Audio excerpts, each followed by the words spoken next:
है। सुकून चाहते हो तो नेकी की तरफ आ जाओ। हजरत उम्मे सुलैम ने पूछा था, या रसूल अल्लाह सबसे बड़ी हिजरत क्या है? फरमाया गुनाह से निकलकर नेकी की तरफ आ जा, इससे बड़ी कोई हिजरत नहीं है। आओ आज हिजरत करो गुनाह से निकलो और अल्लाह की तरफ आओ। फफिर्रु इलल्लाह, दौड़ो अल्लाह की तरफ। अल्लाह मुझे आप सबको तौफीक अता फरमाए।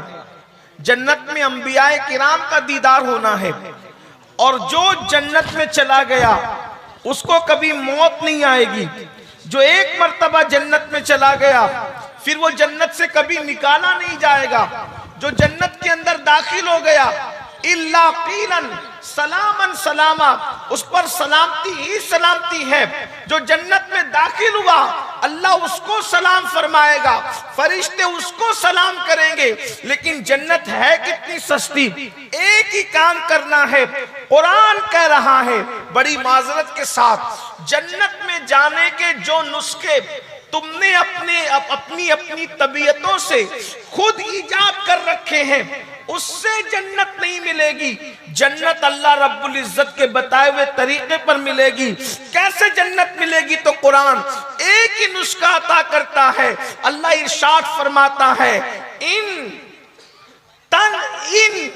तजतनिबु कबाइर मा तुनहौना अन, अगर तुम अपने आप को बचा लो गुनाह कबीरा से, बड़े गुनाहों से, अगर तुम अपने आप को बचा लो और तुम बड़े गुनाहों से बच जाओ, तो अब अल्लाह रब्बुल इज्जत फरमा रहा है कबीरा गुनाहों से, बड़े गुनाहों से बचोगे तो अल्लाह पाक इरशाद फरमाता है, वनुकफ्फिर अन्कुम सय्यिआतिकुम, तो जो तुम्हारे दूसरे गुनाह बड़े गुनाहों के अलावा जो छोटे गुनाह हैं, अल्लाह यूं ही उसको माफ कर देगा। अल्लाह रब्बुल इज्जत उसको बख्श देगा। वनुदखिलकुम मुदखलन करीमा, और अल्लाह तुम्हें इज्जत की जगह उस जन्नत में अल्लाह तुमको दाखिल फरमा देगा। बड़े गुनाहों से बचो, गुनाह कबीरा से बचो। अल्लाह छोटे गुनाहों को माफ करके इज्जत के ठिकाने में तुम्हें दाखिल करेगा, जन्नत में दाखिल फरमाएगा। अब बड़े गुनाह क्या है याद रखें। बाज लोगों ने कहा 7 बड़े गुनाह है, बाज लोगों ने कहा 10 बड़े गुनाह है, बाज लोगों ने कहा 70 बड़े गुनाह है, बाज लोगों ने कहा 700 बड़े गुनाह है। अल्लाह अकबर। लेकिन एक बात मैं आपसे कह दूं, मुझे एक बात बड़ी खूबसूरत लगती है। सैयदना मौलाए कायनात करमल्लाहु ताला वजहुल करीम की आप इरशाद फरमाते हैं, छोटे बड़े गुनाह की बात छोड़, बात ये है कि तू नाफरमानी किसकी कर रहा है। अल्लाह अकबर। तू इतने बड़े रब की नाफरमानी कर रहा है, अगर गुनाह छोटा भी हो तो अल्लाह अकबर, वो गोया के बड़े रब की नाफरमानी है। अल्लाह अल्लाह। मेरे आका सल्लल्लाहु अलैहि वसल्लम के दीवानों और सैयदना फारूक आजम रज़ी अल्लाह ताला अन्हु इरशाद फरमाते हैं कि गुनाह कोई भी हो, मुझे तो इतना समझता है इंसान कोई भी गुनाह करे उससे रसूलुल्लाह का दिल दुखता है, आका के दिल को तकलीफ पहुंचती है। अल्लाह अकबर। आज हम गुनाहों के अंदर डूबे चले जा रहे हैं। अब हम गुनाहों के नतीजे पर नजर नहीं रखते, गुनाहों के अंजाम पर नजर नहीं रखते। हैरत की बात यह है, अगर हाथ में छुरी हो तो इंसान छुरी को संभाल संभाल करके उससे फल काटता है कि मेरा हाथ न कट जाए। सामने आग जल रही हो, उससे अपने आप को बचाने की कोशिश करता है। नादान इंसान, अगर छुरी से हाथ कटेगा तकलीफ जरूर होगी, लेकिन तू हमेशा के लिए बर्बाद नहीं होगा। दुनिया की आग की चिंगारी अगर तेरे जिस्म पर आ गई, छाला तो आएगा, लेकिन तू हमेशा के लिए बर्बाद नहीं होगा। मगर ये गुनाह तुझे और तेरी नस्लों को बर्बाद कर रहे हैं। आओ हदीस रसूल सुनो, अपने बच्चों के मुस्तकबिल को तबाह करने वालों, माँ बाप के गुनाह बच्चों को तबाही के दहाने पर ले जाते हैं, बच्चों को बर्बादी के दहाने पर ले जाते हैं। ओ माँ बाप, तुम कैसे माँ बाप हो अपने बच्चों की दुनिया की राहत के लिए अपना वतन छोड़कर कोई कलकत्ता कारोबार के लिए जा रहा है, कोई दिल्ली कारोबार के लिए जा रहा है, कोई मुंबई कारोबार के लिए जा रहा है। बताओ, वतन छोड़ करके बेवतन दर दर भटकने वालों क्यों भटक रहे हो? इसीलिए ना कि तुम्हारे बच्चों का मुस्तकबिल अच्छा हो जाए, तुम्हारे बच्चों का मुस्तकबिल बेहतर हो जाए। मगर सुनो, अगर तुमने दौलत जमा कर ली तो बच्चों का मुस्तकबिल बेहतर नहीं होगा उससे, क्योंकि अल्लाह पाक इरशाद फरमा रहा है, दिल के कानों से हदीस सुनना, पूरी तकरीर याद रहे ना याद रहे, ये हदीस दिल पर लिख कर ले जाना। अल्लाह रब्बुल इज्जत खुद फरमाता है, हदीस कुदसी है कि जब बंदा मेरी इताअत करता है, मेरी फरमा बरदारी करता है, यानी नेक अमल करता है, अल्लाह फरमाता है मैं उससे राजी हो जाता हूं और उसको बरकत अता करता हूं। और अल्लाह की बरकत कभी खत्म होने वाली नहीं है। बरकत कैसे मिलेगी? तावीज़ात से नहीं। बरकत कैसे मिलेगी? सिर्फ किसी का चेहरा देखने से नहीं। बरकत कैसे मिलेगी? सिर्फ बुजुर्गों के हाथ चूमने से नहीं। अल्लाह फरमा रहा है, इसका मतलब ये नहीं कि मैं आपको मना करने आया कि बुजुर्गों के हाथ ना चूमो, ऐसी बात नहीं। चूमो, तावीज़ात भी लो, बुजुर्गों की ज़ियारत भी करो, लेकिन असल बरकत कहां से मिलेगी? अल्लाह फरमा रहा है, जब तुम मेरी फरमा बरदारी करके मुझे राजी करते हो। अल्लाह अल्लाह। जब तुम मेरी फरमा बरदारी करके तुम मुझे राजी करते हो तो मैं तुम्हें ना खत्म होने वाली बरकत अता करता हूं। सुभान अल्लाह। कभी खत्म नहीं होगी बरकत, नस्लों तक बाकी रहेगी, सदियों तक बाकी रहेगी।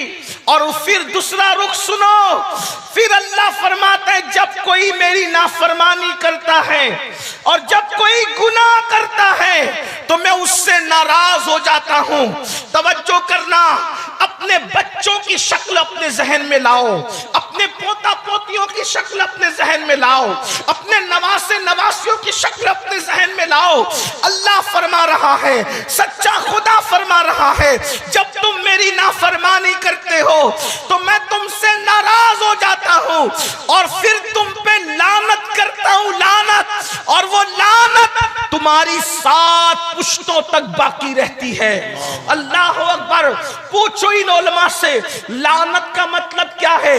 एक आम आदमी की लानत तुम पे पड़ जाए तो तुम अल्लाह की रहमत से दूर हो जाओ।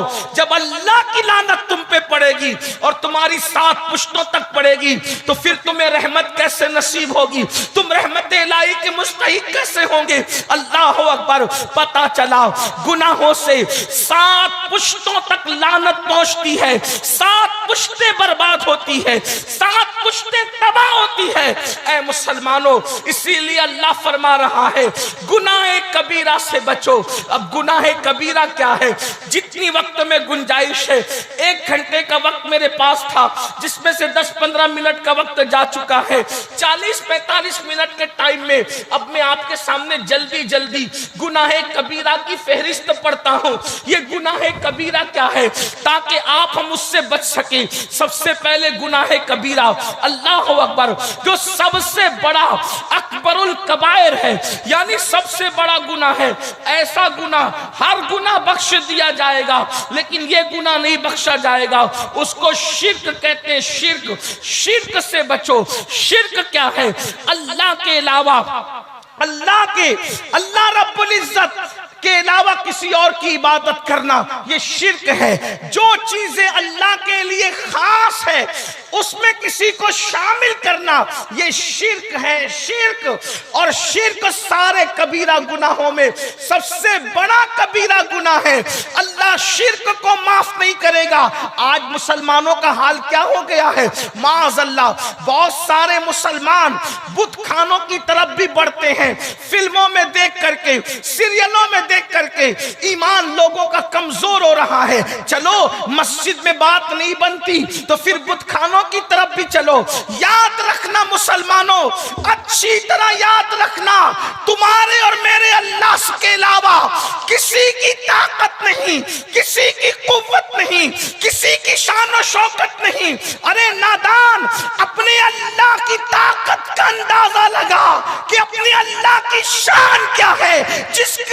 जिसको तू वादहू ला शरीक मानता है, जिसको तू इलाह मानता है, जिसको तू खुदा मानता है, उसकी शान क्या है पता? उसकी शान तुझे अल्लाह अकबर मुहम्मदुर रसूलुल्लाह को उसने पैदा किया है, उसने बनाया है। मुहम्मदुर रसूलुल्लाह को उसने बनाया है। अब बताओ वो मोहम्मद क्या है? रूह फिदा सल्लल्लाहु अलैहि वसल्लम अगर इशारा करे तो चांद टुकड़े हो जाए, इशारा करे तो सूरज पलट कर आ जाए, इशारा करे तो जाबिर के मुर्दा बच्चों में जान पैदा हो जाए। बकरी खाकर उस पे हाथ रखकर दुआ करे तो अल्लाह बकरी को खड़ा कर दे।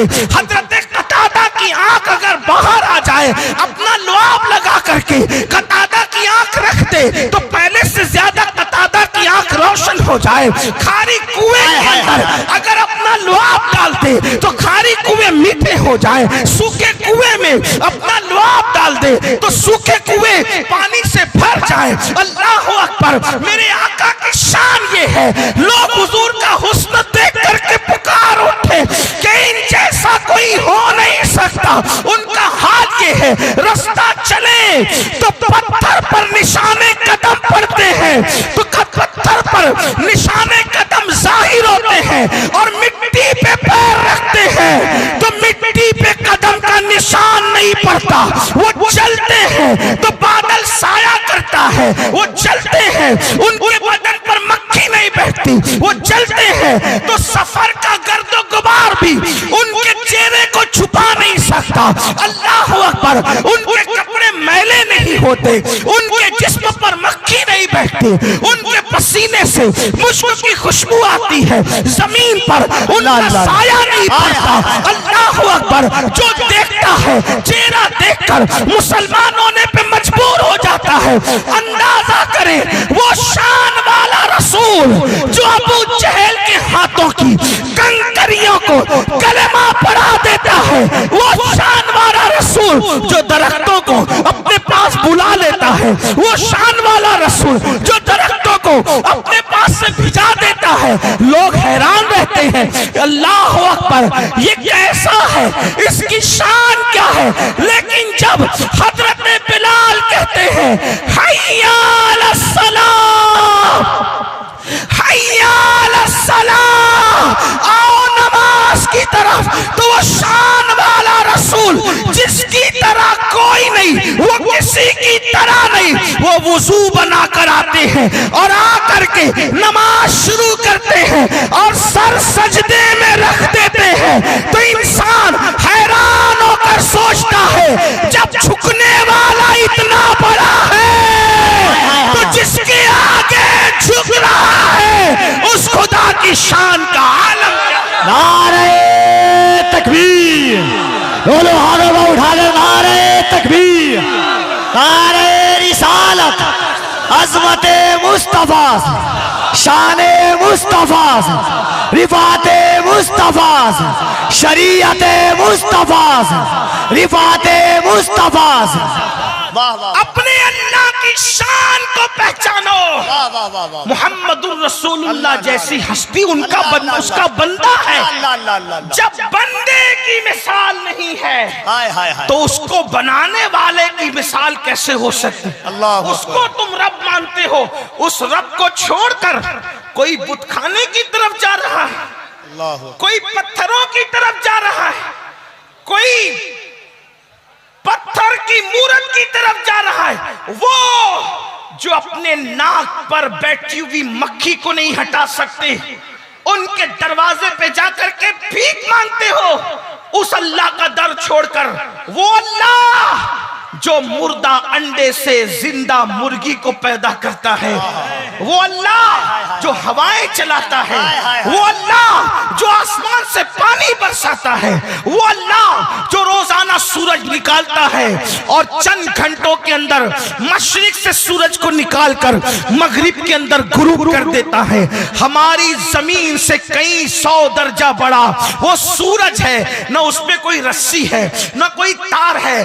कौन उसको खींचता है, कौन उसको समेटता है, और वो सूरज जाता कहां है? है, दिन आता है तो रात कहां जाती है, रात आती तो दिन कहां चला जाता है। जो रोजाना सितारों की अंजुमन को सजाता है और सुबह होते होते सितारों की अंजुमन खत्म हो जाती है, जो रोजाना चांद को निकालता है, कभी सोचा पहली रात का चांद कितना बारीक होता है और 14वीं रात का चांद कैसा चमकदार बदरे कामिल होता है। ये चांद को घटाने बढ़ाने वाला कौन है? उसी को रब्बे मोहम्मद अल्लाह कहते हैं। अल्लाह अकबर। इसलिए शिर्क की तरफ न जाओ, शिर्क से बचो। बेशक बेशक। आजकल कुछ सियासी लीडर बेशक आपको आधा तीतर आधा बटेर की तरफ ले जाना चाहते सही हैं बात। और फिर से अकबर के उस मुल्हिदाना नजरियात की तरफ तुम्हें सही पाबंद बनाना चाहते हैं और कहते हैं हालात खराब है, ये भी चलेगा वो भी चलेगा। याद रखो, दीन सिर्फ दीन है, इस्लाम सिर्फ इस्लाम है, ईमान सिर्फ ईमान है। ईमान और कुफ्र के बीच में कोई रास्ता नहीं है। जो बीच का रास्ता निकालेगा वो खुद कुफ्र की मौत मरेगा। इसलिए अल्लाह के बंदो, मुसीबत में रहो, बीमारी में रहो, तकलीफ में रहो, बुतों के दरवाजों पर न जाओ, मुशरिकीन के दरवाजे पर न जाओ, बल्कि ये कह दो अगर जिंदगी लिखी है तो रोड के किनारे भी जिंदा रहोगे और अगर मौत लिखी है तो कुरान कहता है ऐनमा तकूनु युदरिकुमुल मौत वलौ कुंतुम फी बुरूजिन मुशय्यदा। अगर तुम मजबूत किले में जाकर छुपोगे तब भी तुम्हें मौत वहां आकर के रहेगी। याद रखना, अल्लाह पर यकीन मजबूत करो। पहला सबसे बड़ा गुनाह शिर्क, शिर्क से बच। और जो चीजें शिर्क की तरफ ले जाती, मौलाना वो पत्थर दो जिससे मेरी रोजी में इजाफा हो, वो पत्थर दो जिससे मेरी रोजी के रास्ते खुले, वो पत्थर मैंने अंगूठी में पहनना है जिससे मेरा रिश्ता आए, पसंद की शादी हो जाए। पागल हुए हो?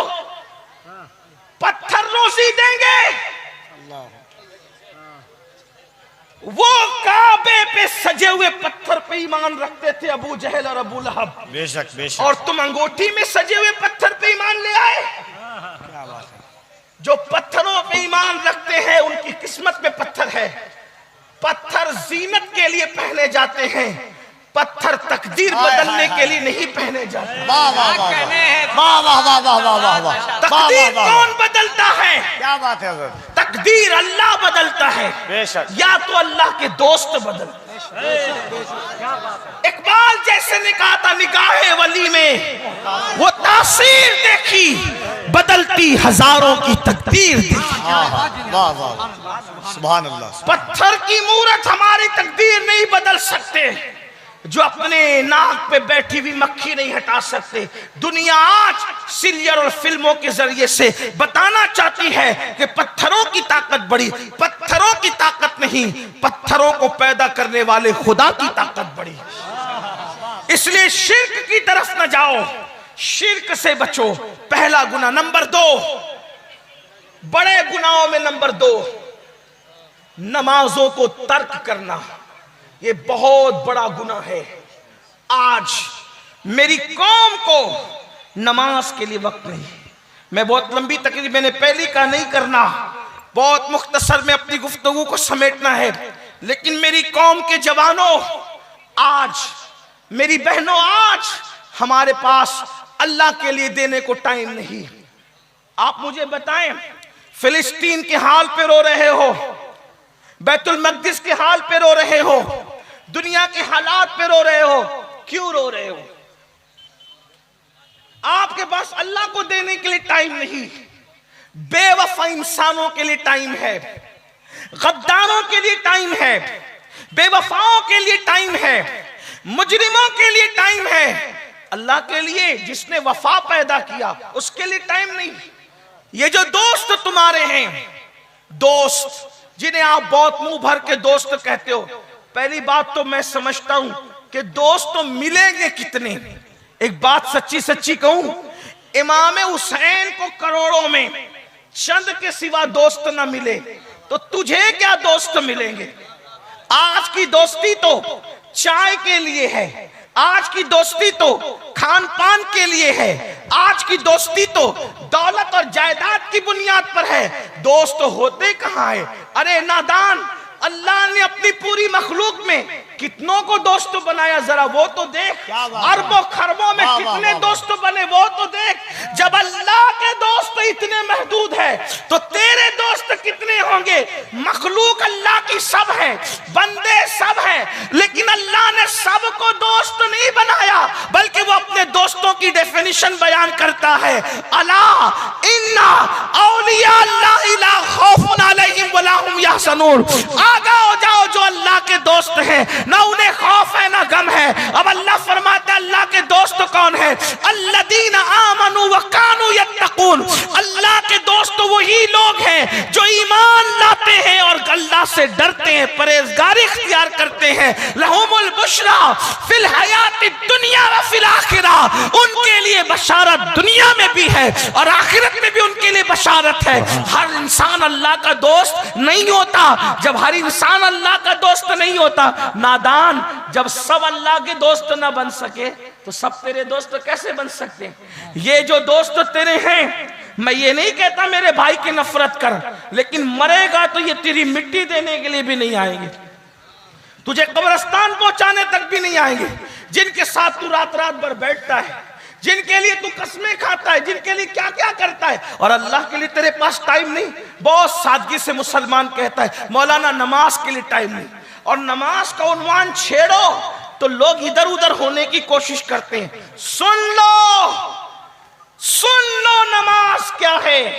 अल्लाह के रसूल सल्लल्लाहु अलैहि वसल्लम फरमाते हैं जिसकी नमाज नहीं उसका दीन नहीं। फिर सुनो, मस्जिदों को वीरान करने वालों, मेरी बात नहीं, अगर मैं कहूंगा तो कहेंगे मौलवी कह गया। नहीं, मौलवी नहीं, मौला कह रहा है। मौला मुस्तफा जाने, मौलाए कायनात का मौला कह रहा है, मौलाए कायनात का मौला कह रहा है। अल्लाह के रसूल फरमाने जिसकी नमाज नहीं उसका दीन नहीं।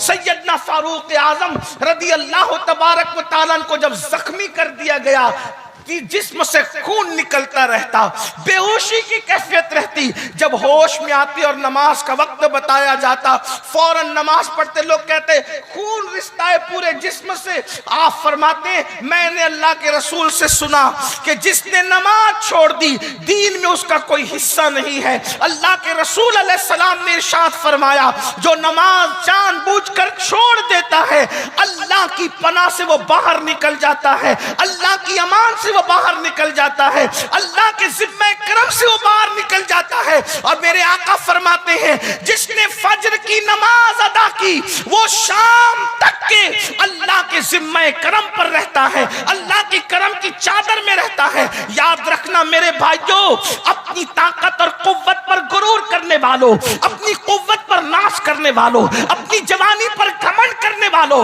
अपनी दौलत पर घमंड करने वालों, किसी इंसान में इतनी ताकत नहीं है कि वो अल्लाह के अजाब को बर्दाश्त कर सके, खुदा के अजाब को बर्दाश्त कर सके। नादान, अगर अल्लाह सिर्फ तेरे सर में दर्द दे दे तो तू सर का दर्द बर्दाश्त नहीं कर सकता। अल्लाह तेरी कमर की नस दबा दे तो तू चलने फिरने से मोहताज हो जाएगा। अल्लाह किसी पर वो दिन न लाए, सोच तो सही, अगर अल्लाह नस दबा दे तो तू बैठ करके बल्कि बैठ भी नहीं सकता, बिस्तर पे पड़ा हो जाए। सर का दर्द अल्लाह तुझे दे दे तो तू तड़पता हो जाए। जरा सोच, जब अल्लाह सिर्फ हल्का सा इतना सा दर्द दे दे तो तू उसको बर्दाश्त नहीं कर सकता, तो वो जहन्नम का अजाब, वो जहन्नम के दहकते हुए शोले। अल्लाह अकबर, ये कहानी किस्सा नहीं, ये हकायक है, हकायक। अपनी बहनों की भी तवज्जो चाहता हूँ। मेरी माँ और बहनों, किचन रूम में गर्मी के मौसम में तुम बेचैन होती हो, बेकरार होती हो, तड़प जाती हो। जरा सोचो तो सही, अल्लाह के सच्चे नबी मुस्तफा करीम रऊफुर रहीम सल्लल्लाहु अलैहि वसल्लम ने उम्मत पर शफकत करते हुए इरशाद फरमाया, ऐ लोगो, आका ने इरशाद फरमाया, ऐ मेरे उम्मतियों, ऐ मेरा कलेमा पढ़ने वालों, अल्लाहु अकबर, जहन्नम के अंदर जो बिच्छू है वो ऊंटों की तरह है, बुख्ती ऊंटों की तरह। अल्लाह के रसूल अलैहिस्सलाम फरमाते हैं जब वो बेनमाजी को डसेंगे तो 40 साल तक के जहर उनके जिस्म के अंदर गर्दिश करता रहेगा। अल्लाहु अकबर, अल्लाह। जहन्नमी सांप जिनकी लंबाई 70 साल का फासला है, अल्लाह के सच्चे नबी फरमाते हैं अगर ये हदीस में नहीं होता तो मैं बयान करने का हौसला ही नहीं करता। अल्लाह के रसूल ने फरमाया 70 साल लंबाई उनका जो है वो उनका अर्ज है, उनकी लंबाई है। 70 साल में जितना घोड़ा दौड़ा सकता है इंसान, तेज रफ्तार घोड़ा, ऐसे लंबे लंबे सांप है। आका इरशाद फरमाते हैं सल्लल्लाहु अलैहि वसल्लम जब वो बेनमाजी को डंक मारेंगे तो 1000 साल तक के जहर उनके जिस्म में घूमेगा और उनकी हड्डियां टूट टूट करके बिखर जाएगी। अल्लाह के रसूल सल्लल्लाहु अलैहि वसल्लम फरमाते हैं, मेरे करीम आका गैबदा नबी इरशाद फरमाते हैं अल्लाह अकबर, वहां हालत ये होगी इंसान ना जी सकेगा ना मर सकेगा। उस वक्त इंसान अल्लाह की बारगाह में मिन्नतें करेगा, मौला मुझे दुनिया में जाकर के सिर्फ 2 रकात नमाज पढ़ने का मौका दे दे, मैं सिर्फ 2 रकात नमाज पढ़ लूं। उस वक्त इरशाद होगा बंदे अल्लाह ने तुझे जिंदगी दी थी, तुझे वक्त दिया था, तुझे टाइम दिया था, लेकिन तूने उसको जाये कर दिया, बर्बाद कर दिया। मेरी माओ, मेरी बहनों, मेरे भाइयों, कब तक अल्लाह से गफलत करोगे, खुदा की इबादत से गफलत करोगे, कब तक दुनियादारी में डूबे रहोगे। तुमने हजारों जनाजे उठते हुए देखे, तुमने हजारों को कब्रों में जाते हुए देखा, अल्लाह अल्लाह, प्रधान जी को मरते देखा, दादाजी को मरते देखा, उलमा को मरते देखा, खुतबा को मरते देखा, नेकों को मरते देखा, पापियों को मरते देखा। जरा सोचो तो सही, जो बिल्डिंगों में रहे उनको मरते देखा, मजबूत इमारतों में रहे उनको मरते देखा, जिनको लोग सेठ साहब कहते थे, मुखज्जराने कौम मिल्लत कहते थे, उनको मरते देखा। अरे पता नहीं कहां तक सच है। हमने तो एक कब्र ऐसी देखी जिस पर कोई फातिहा पढ़ने वाला नहीं, लोगों ने बताया बुर्ज खलीफा बनाने वाले की कब्र है जिस पर कोई फातिहा पढ़ने वाला नहीं। अगर वो कब्र हो ना हो, हम तो ये जानते हैं जिसने ताजमहल बनाया, लोग पूरा ताजमहल घूम कर चले जाते हैं। मुसलमानों किस बला की मैं से है सरशार हम, दौलत पर घमंड करके मेरे अल्लाह को भूलने वालों, जवानी पे नाश करके खुदा को भूलने वालों, जरा जा करके देखो पूरा पूरा ताजमहल हजारों लोग जा करके घूम आते हैं। किसी को तौफीक होती है मुमताज और शाहजहां पे फातिहा पढ़े। मुमताज कितनी नेक थी ये दूसरा मसला है, शाहजहां का तकवा क्या था ये दूसरा उन्वान है। लेकिन मैं हैरान हूं, अल्लाह अकबर, लोग वहां फातिहा नहीं पढ़ते, फोटो निकालते, वीडियो निकालते, तस्वीर कशी करते, गले में हाथ डाल के दोस्तियों का इजहार करते, लेकिन कोई वहां फातिहा नहीं पढ़ता। जिसने ताजमहल बनाई उसके कब्र पर कोई फातिहा पढ़ने वाला नहीं, और जिसका कोई महल क्या झोपड़ा भी नहीं था, उस गरीब नवाज के मजार पे हजारों का मजमा फाटे मारता नजर आ रहा है। लोग फातिहा पढ़ने के लिए बेचैन है। क्या पता चला जो अपने लिए जीते हैं वो अगर बड़े से बड़े गुंबद में भी दफन हो जाए, कोई याद नहीं करता। जो यार के लिए जीते हैं उनके नाम पे हजारों की महफिलें इकट्ठा होती। नारे तकबीर, नारे रिसालत, शाने औलियाए किराम, फजाले औलियाए किराम, फजाइले औलिया। बंदो इब्रत हासिल करो। कब तक दौलत के नशे में रहोगे? क्या कारून के पास दौलत नहीं थी? क्या फिरौन के पास दौलत नहीं थी? क्या बुख्त नस्र के पास दौलत नहीं थी? मेरी बहनें कब तक सोने के ज़ेवरात पर गुरूर और घमंड करती रहेगी? अल्लाह अकबर, क्या अबू लहब की बीवी के पास सोने के ज़ेवरात न थे? क्या अबू जहल की बीवी के पास सोने के ज़ेवरात न थे? बताओ, जिनकी अबू लहब और अबू जहल की बीवियों की कब्रें कहां हैं? जो सोने के ज़ेवरात पे घमंड करती थी, उन औरतों की कब्रें कहां हैं? मगर वो सैयदा तैयबा ताहिरा एक एक नहीं 3-3 महीने तक जिसके घर में चूल्हा नहीं जलता था, जब तक आज जुमा के दिन खतीब सैयदा का नाम नहीं लेता उस वक्त तक उसका खुतबा मुकम्मल नहीं होता।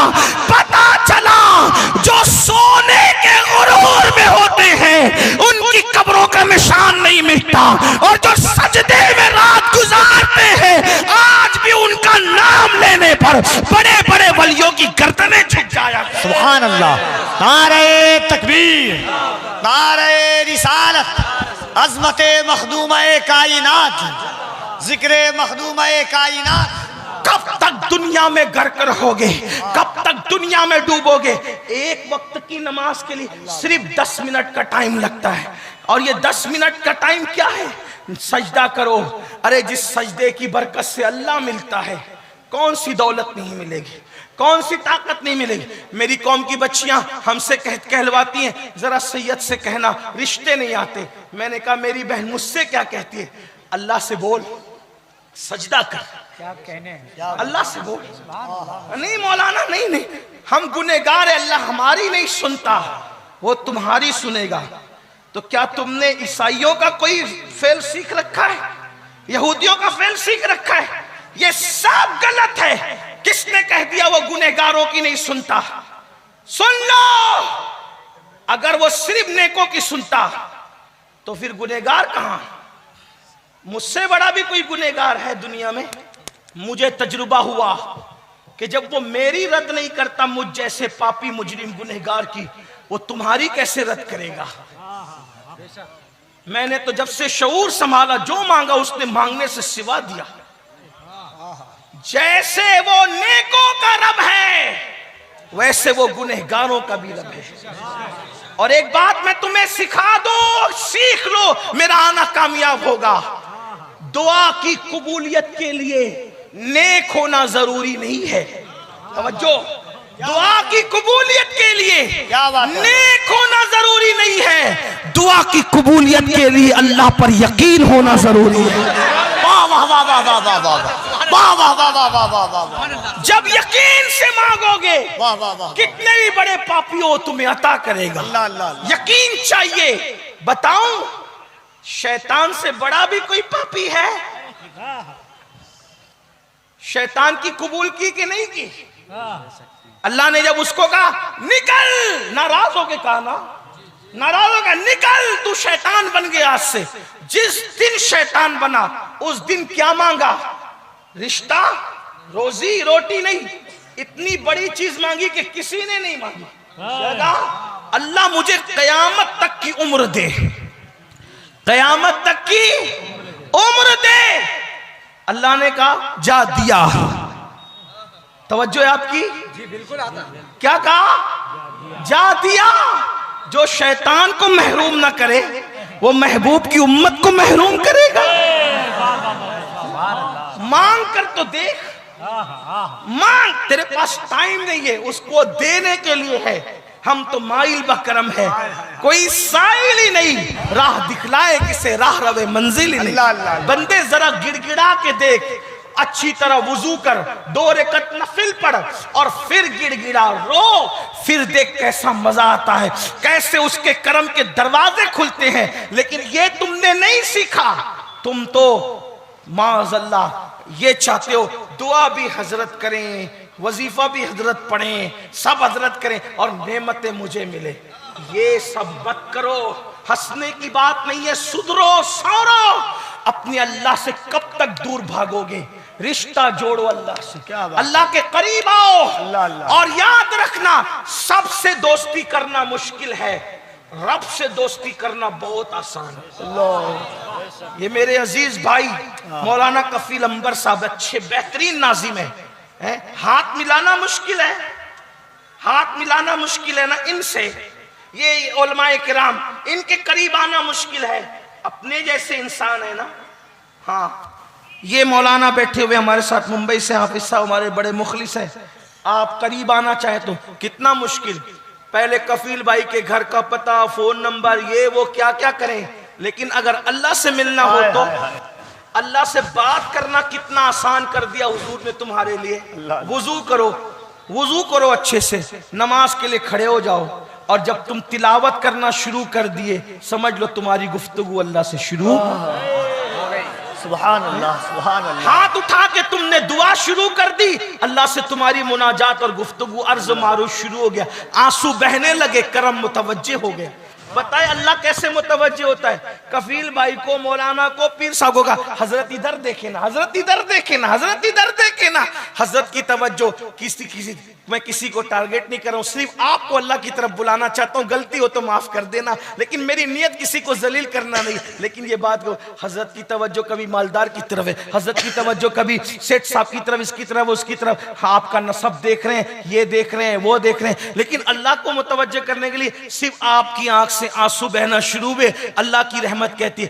एक बार बंदा कहता है या अल्लाह, 3 मरतबा अल्लाह की रहमत कहती है लब्बैक या अब्दी, लब्बैक या अब्दी, लब्बैक या अब्दी। मेरे बंदे में हाजिर हूँ, मेरे बंदे में हाजिर हूँ, मेरे बंदे में हाजिर हूँ। मांग तो सही, तुझे चाहिए क्या चाहिए, मांग तो सही। अल्लाह अकबर। ना अमीर देखते हैं, ना गरीब देखते हैं, ना छोटा देखते हैं, ना बड़ा देखते हैं, ना शराबी देखते हैं, ना जुआरी देखते हैं, ना कबाबी देखते हैं, कुछ नहीं। सिर्फ कोई पुकार कर तो देखे, एक बार पुकार कर तो देखो। एक बात बताऊं, बहुत अच्छी बात याद आई। एक शख्स बहुत परेशान हुआ, मुसीबत में गिरफ्तार हुआ, तकलीफ में मुब्तला हुआ। सोचो चलो अपनी बिगड़ी बनाने के लिए यहाँ गया वहां गया, ईसाइयों के इबादत खाने में, यहूदियों के इबादत खाने में, मुशरिकों की इबादत खाने में, और सबके तरीके पे उनके माबूद को पुकारा, कोई जवाब ना आया। लेकिन जब मुसलमानों की इबादत खाने की तरफ आया तो कहा कैसे पुकारूं? तो कहा बोल या अल्लाह। जैसे कहा या अल्लाह, आवाज आई लब्बैक लब्बैक लब्बैक या अब्दी। फरिश्तों ने कहा इतना बड़ा पापी था, लेकिन फिर पुकारा तो इतनी 3 मरतबा जवाब देते हैं। तो जवाब आया, अगर मैं ना जवाब दूं तो झूठे और सच्चे खुदा में फर्क क्या रह जाएगा? नारे तकबीर, नारे रिसालत, अज़मते खुदाबंदी। आओ अपने अल्लाह से रिश्ता जोड़ो, करीब आओ अल्लाह। और सजदा सबसे बेहतरीन तरीका है। कोई ये कहते मुझे तो कुछ नहीं आता, मैंने कहा वहां कुछ आना भी नहीं देखा जाता, वहां तो दिल की कैफियतें देख। इन्नल्लाह ला यंजुरु इला सुवरिकुम व इला अमवालिकुम वलाकिन यंजुरु इला कुलूबिकुम। ना वो तुम्हारे चेहरे देखता है, ना तुम्हारा माल देखता है, वो तो तुम्हारा दिल देखा करता है। बंदे तू पुकार कर तो देख, तूने आज तक उसको पुकारा नहीं। पुकार, दिल से पुकार, यकीन से पुकार। बात गरीब नवाज की चल रही थी। एक बात है कफील भाई, वो करामत पर लोगों को बड़ा एतराज है। गरीब नवाज की करामत पे लोग हंसते हैं। इस पर औरंगजेब गरीब नवाज की बारगाह में आए। तवज्जो आपकी, आपको मेरी बात सर पे से तो नहीं जा रही है ना? वैसे मैं भी देहाती आदमी हूं, तो देहाती लोगों को देहाती की बात कुछ समझ में आ सकती है। मैं कोई पढ़ा लिखा आदमी नहीं, उलमा की जूतियां सीधी करने वाला बंदा, देहाती आदमी। लेकिन आपको अगर बात समझ में आ रही हो तो आप मेरी तरफ मुतवज्जो रहे। औरंगजेब मजार पर गए, गरीब नवाज के मजार पर। इसका मतलब यह है कि 1857 से पहले बादशाह भी मजार वाला था और रियाया भी मजार वाली थी। क्या बात है हज़रत। 1857 के बाद नजरियात बदले। फिर यह हुआ कि जो तख्त पर बैठे फिर वो भी बागी थे और कुछ लोग भी बागी पैदा हो गए, उन्होंने बागी पैदा कर दी। फिर मजार को मिट्टी का ढेर करना शुरू किया। बहरहाल अल्लाह गुनवान है। तो औरंगजेब ने वहां देखा कि वहां कुछ अंधे बैठे। कौन बैठे? अंधे। और अंधे बैठे हुए, और वो कहते ख्वाजा आंख दे दे, आंख दे दे, आंख दे। सरकार औरंगजेब आलमगीर ने उन अंधों को गरीब नवाज से आंख मांगते देखा, तो उन अंधों को धमकी दी कि मैं फातिहा पढ़ने जा रहा हूं, अगर मेरे फातिहा पढ़ने तक तुम्हें आंख नहीं मिली तो मैं तुम सबको कत्ल कर दूंगा। ए औरंगजेब, ये तेरा दस्तूर हमें समझ में नहीं आया। आंख मांगते ख्वाजा से तो धमकी तुझे जिससे मांग रहे उसको देना चाहिए, मांगने वालों का क्या कसूर है? बात समझ में आती है? जी जी। लेकिन धमकी किसको दे रहे? जिसका कोई कसूर ही बजाहिर नजर नहीं आता। बजाहिर कह रहा हूं, बात समझाने के लिए कह रहा हूं, लेकिन बात है। धमकी किसको दी? औरंगजेब ने अंधों को दी। और गए फातिहा पढ़ने, वापस आए। जो बरसों से बैठ के आंख मांग रहे थे, नहीं मिल रही थी, आज मिल गई आंख। धमकी अंधों को दी और आंख ख्वाजा गरीब नवाज ने दे दी। अच्छा, लोगों को यह भी लगा कि ये अभी शिर्क के खिलाफ तकरीर की, अभी फिर शिर्क बका कि गरीब नवाज ने आंख दी। मैंने कहा तुझे नहीं पता, तुझे नहीं पता। जब हम कहते हैं ना कि डॉक्टर ने दवा दी तो मैं अच्छा हो गया, तो ये भी तो शिर्क हो सकता है। है ना? हो सकता है कि नहीं हो सकता है? हो सकता है, लेकिन तुम जैसे खप्तियों की नजर में हो सकता है और हम जैसे तौहीदियों की नजर में नहीं हो सकता। क्यों? वजह यह है कि जब कोई ये कहता है कि मैं अब्दुल हमीद डॉक्टर की दवा से अच्छा हुआ, तो हमें पता होता है कि वो मुसलमान के कहने का मतलब यह है डॉक्टर ने दवा दी, वो सबब बना, लेकिन अच्छा किसने किया? अल्लाह ने किया। ये बात होती है। तो जब डॉक्टर की दवा असर दिखा सकती है तो गरीब नवाज की दुआ असर नहीं दिखा सकती। क्या बात है, अल्लाह। तो डॉक्टर की दवा की बरकत से जब हम डॉक्टर का नाम लेते तो गरीब नवाज की दुआ की वजह से गरीब नवाज का नाम नहीं ले सकते? बिल्कुल ले सकते। बात समझ में आती है? ये बात है।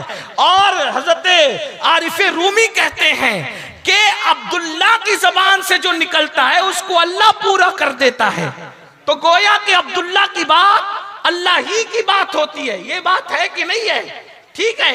अब क्या हुआ? बात जो थी औरंगजेब की धमकी थी अंधों को, और आंख किसने दी? गरीब नवाज ने। या गरीब नवाज धमकी अंधों को मिली, आपने आंख क्यों दे दी? तो बात फलसफा ये समझ में आया कि वो अंधे जो थे ना वो कामचोर थे, क्योंकि गरीब नवाज के लंगर बट रहा था, खाते थे, मजा करते थे, इधर उधर देख के कहते थे आंख दे दे खाजा, आंख दे दे खाजा, दिल से नहीं मांगते थे। बात समझ में आई? तो फिर जब औरंगजेब ने कहा अगर तुमको आंख नहीं मिली तो तुम्हें मार डालूंगा, कत्ल कर दूंगा, तो जब जान पे बनाई ना, अब इधर उधर देख के नहीं, पूरे यकीन से कहा अब तो जान जाएगी, आंख दे दे। तो जिस दिन यकीन से मांगा उस दिन गरीब नवाज ने उनको अता फरमाया। नारे तकबीर, नारे रिसालत। बात ये है। और फिर पुकारने वाला पुकार उठा, आला हजरत का तरबियत याफ्ता उस्ताद ज़मान हजरत मौलाना हसन ख्वाजा हिंद, वो दरबार आला तेरा कभी महरूम नहीं मांगने वाला तेरा। वाह वाह वाह वाह वाह वाह। तो यकीन से मांगो, यकीन मजबूत करो, हो न मिलेगा मतलब मिलेगा। अल्लाह की चौखट से अपना रिश्ता मजबूत करो, सजदे के बगैर नहीं हो सकता। अगर आप ये सोचते हैं कि मैं नमाज छोड़ करके अल्लाह से ये अपना रिश्ता मजबूत कर लूंगा तो नहीं हो सकता। मजबूत पहले सजदे की तरफ आओ, अल्लाह के घर की तरफ आओ। और एक बात मेरी याद रखना, अपने मसाइल का हल कल भी अल्लाह की चौखट पे था और आज भी अल्लाह की चौखट पर। जुड़ो अल्लाह से। 10 मिनट का टाइम लगता है, सिर्फ 10 मिनट का टाइम, और अगर नहीं निकालोगे 10 मिनट का टाइम तो फिर वो अजाब है, वो अजाब। सोचो तो सही, अल्लाह के रसूल फरमा रहे इतना लंबा सांप है 70 साल की मुसाफत तक, 1000 साल तक के उसका ज़हर, हड्डियां घुलेगी, हड्डियां टूटेगी, बिखरेगी, न जी सकेगा न मर सकेगा। और उससे बड़ी बात, अल्लाह अकबर, आका फरमाते बेनमाजी को कयामत तक डसेंगे वो सांप, सुकून नहीं मिलेगा, कहीं चैन नहीं मिलेगा। दुनिया की जिंदगी तो चंद दिन की है, चंद लम्हों की, चंद साथ की है। तो अल्लाह के बंदे तौबा करो, नमाजी बनो। तीसरा बड़ा गुनाह, गुनाह कबीरा, माँ बाप की नाफरमानी, माँ बाप को सताना। अब मैंने उसको नमाज के बाद इसलिए बयान किया कि कुछ लोग नमाज पढ़ते हैं लेकिन माँ बाप का ख्याल नहीं करते। तो पता है, जो नमाज पढ़े और माँ बाप का दिल दुखाए उसकी नमाज भी कबूल नहीं होती। अल्लाह के रसूल फरमाते जिससे माँ बाप राजी उससे अल्लाह राजी, जिससे माँ बाप नाराज उससे अल्लाह नाराज। आजकल नौजवान लड़कों का, लड़कियों का क्या हाल हो गया, उन्हें माँ बाप की कोई पड़ी ही नहीं, परवाह ही नहीं है उनको, माँ बाप की कुछ पड़ी नहीं, कोई परवाह नहीं उनको। क्या हाल है उनका, माँ बाप को बुड्ढा बुड्ढी, डोकरा डोकरी, पता नहीं क्या क्या कहते हैं और हंसते हैं। बीवी का मुंह देख लिया, माँ बाप से बगावत। और आजकल की लड़कियां और बच्चियां भी ऐसी है कि माअल्लाह उनको सबसे ज्यादा बुरा कोई लगता है दुनिया में तो सास और ससुर बुरे लगते हैं। ऐसी औरतें अपना बहुत बड़ा नुकसान कर रही है। क्या नुकसान कर रही है पता है, अपने शौहर को वो जहन्नमी बना रही है। क्योंकि जब तू अपने शौहर को माँ बाप की बगावत सिखाएगी तो तेरा शौहर तो जहन्नमी होगा। तो अच्छी बीवी वो नहीं हो सकती जो शौहर को जहन्नमी बनाए। और फिर सुन लो, अल्लाह के रसूल ने फरमाया, अगर कौम की बेटियां यहां मौजूद है तो दिल के कानों से सुन लो। अल्लाह के रसूल फरमाते, कमा तदीनु तुदान, तुम जैसा करोगे वैसा भरोगे। आज तुम बहू हो, कल तुम सास बनोगी। अगर आज तुमने अपनी सास और ससुर की मुखालफत की, जब तुम सास बनोगी तो तुम्हारी बहू भी आने वाली तुम्हारी मुखालफत करेगी। उस बुढ़ापे में कांपते हुए हाथ में, कांपते हुए वजूद में, जब तुम लोगों से शिकायत करोगी कि मेरी बहू तो मुझे खाना नहीं देती, तकलीफ पहुंचाती है, मैंने कोई ऐसी औरत नहीं देखा जिसने सास की खिदमत की और उसकी बहू उससे बगावत कर रही हो। जिसने सास की खिदमत की और उसकी बहू से ऐसी कोई औरत मैंने नहीं देखा। हमेशा बहुएं उस वक्त बगावत करती है जब तुम अपनी सास से बगावत करती, क्योंकि ये अल्लाह का कानून है, अल्लाह का कानून है। अल्लाह अकबर। तुम अगर किसी को अजियत दोगे, तकलीफ दोगे, तो तुम्हारे आने वाले उससे ज्यादा तुम्हें तकलीफ देंगे। ये कोई इंसाफ है कि तुम्हारे सास ससुर ने, जो तुम्हारी सास है, जब तुमको लाया तो कितने एहतिमाम से लाया। मैं तो कहता हूं यार, सास से जितनी मोहब्बत होनी चाहिए उससे उतनी किसी से नहीं होनी चाहिए। जितना ससुर से होना चाहिए उससे कितनी। तो कहा वो क्यों? मैंने कहा जरा सोच, जब तेरी सास ससुर ने तुझे अपने घर लाए तो इतने एहतिमाम से लाए कि अपने पीर को भी इतनी शान से अपने घर नहीं लाते। जब तुझे लाना हुआ तो मंडप लगाया, शामियाना लगाया, इतना खाना किया, इतना निकाह का एहतिमाम किया, ऐसी बारात निकाली, शान से लाया तुझे घर। और जो अपने घर में इतनी शान से तुझे लाए, तू उसी को अपने घर से निकाल दे। ये जुल्म नहीं है। और याद रखना, हजरत अबू मूसा अशअरी जिस वक्त यमन के काजी बनकर मदीने से यमन जा रहे थे, तो अल्लाह के रसूल ने उनको नसीहत की थी, ऐ अबू मूसा, बल्कि अबू मूसा नहीं, हजरत मुआज इब्ने जबल, मुआज बिन जबल जब यमन के काजी बन के जा रहे थे तो अल्लाह के रसूल ने मुआज इब्ने जबल से कहा, ऐ मुआज, मजलूम की बद्दुआ से बचना, क्योंकि मजलूम की बद्दुआ और अल्लाह के दरमियान कोई पर्दा और हिजाब नहीं होता। तो मजलूम अगर कुत्ता हो तो उस पर जुल्म करने से भी अजाब आता है। मजलूम अगर चिड़िया हो उस पर जुल्म करने से भी अल्लाह का अजाब आता है। अगर सास ससुर को तुम मजलूम बना दो, माँ बाप को तुम मजलूम बना दो, उन पे जुल्म करो, तो कितनी तबाही आएगी। इसलिए मैं नौजवानों से कहता हूं, कितनी बड़ी से बड़ी नेमत को खोना हो तो माँ बाप के लिए खो दो, मगर माँ बाप को मत खोना, क्योंकि माँ बाप ऐसी नेमत है कि एक मर्तबा खो दो तो दोबारा वो नेमत नहीं मिल सकती। दोस्त खो दो, दोस्त तो मिलेगा। बच्चे मर जाए, अल्लाह ना करे, बच्चे फिर पैदा होंगे। इल्म चला जाए फिर हासिल होगा। दौलत खो दो फिर मिलेगी। बल्कि अगर इबादत भी खो जाए फिर इबादत मिल सकती है। लेकिन माँ बाप वो नेमत है, एक बार चली गई ना दोबारा नहीं मिल सकती। और जिसके दामन में माँ बाप की दुआ नहीं, वो दुनिया में कभी सुकून और चैन की जिंदगी नहीं गुजार सकता। माँ बाप की दुआ चोर को वली कुतुब बना दे, अब्दाल बना दे, और माँ बाप की बद्दुआ वलियों को भी विलायत से नीचे गिरा दे। आप क्या समझते हैं? बड़े बड़े वलियों की विलायत छिन गई माँ बाप की बद्दुआ से। हजरत फुज़ैल बिन अयाज वली बने। जब उनकी जिंदगी हमने पढ़ी तो कहा डाकू भी वली बनते हैं। तो उनकी मां की दुआ हमें नजर आई उनके पीछे कि जब वो डकैती करते थे तो उनकी मां दुआ करती थी, अल्लाह इसको सुधार दे। बिश्र हाफी पूरी पूरी रात बगदाद के मैखानों में शराब पीते हुए पड़े रहते थे। हमने सोचा सिर्फ बिस्मिल्लाह का वरक उठा के भी कोई वली बनता है? आज भी तो लोग बिस्मिल्लाह के औराक उठाते हैं, वली क्यों नहीं बनते? तो पता चला जब वो मैखाने में होते थे तो बिश्र की मां हाथ उठा के दुआ करती थी, अल्लाह मेरे बेटे को सुधार, उसको संवार दे। हजरत उवैस करनी के पास अल्लाह के रसूल ने फारूक आजम को कहा कि मेरे उवैस से कहना कि मेरी उम्मत के लिए दुआ करे। मैं कहता हूं जाने दुआ जिससे दुआ करवाए उवैस को ये मकाम मिला कैसे? तो आका ने फरमाया उसकी माँ की दुआ ने उसको इस मकाम पर पहुंचा। वाह वाह वाह वाह। माँ की दुआ से कोई उवैस बन रहा है, माँ की दुआ से कोई बिश्र हाफी बन रहा है, माँ की दुआ से कोई फुज़ैल बिन अयाज बन रहा है, माँ की दुआ से कोई मखदूम माइनी बन रहा है, माँ की दुआ से कोई सुल्तानुल आरिफीन बायज़ीद बुस्तामी बन रहा है, माँ की दुआ से कोई मखदूम अशरफ जहांगीर सिमनानी बन रहा है। ये माँ की दुआएं, माँ की दुआ किसी को गौसुल आजम दस्तगीर बना रही, माँ की दुआ किसी को ख्वाजे आजम बना रही।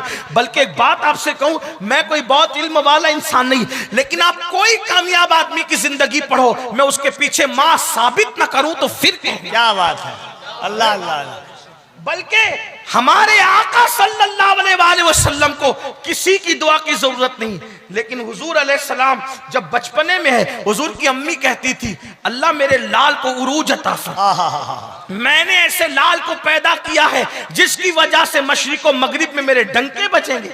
आप बताएं तो सही, माँ किसके पीछे नहीं, माँ की दुआ। हालांकि कुछ हस्तियां ऐसे जिनको किसी की दुआ की जरूरत नहीं है, लेकिन बहरहाल कहीं ना कहीं माँ की दुआएं आपको जलवा अफरोज नजर आएगी। मेरे आका अलैहिस्सलाम के दीवानों, आज कोई मुंबई कमाने जा रहे, कलकत्ता जा रहे, सऊदी जा रहे, बीवी को फोन करेंगे, बच्चों को फोन करेंगे, सास ससुर को फोन करेंगे, बूढ़े माँ बाप इंतजार में होंगे मेरे बेटे का फोन तो आए।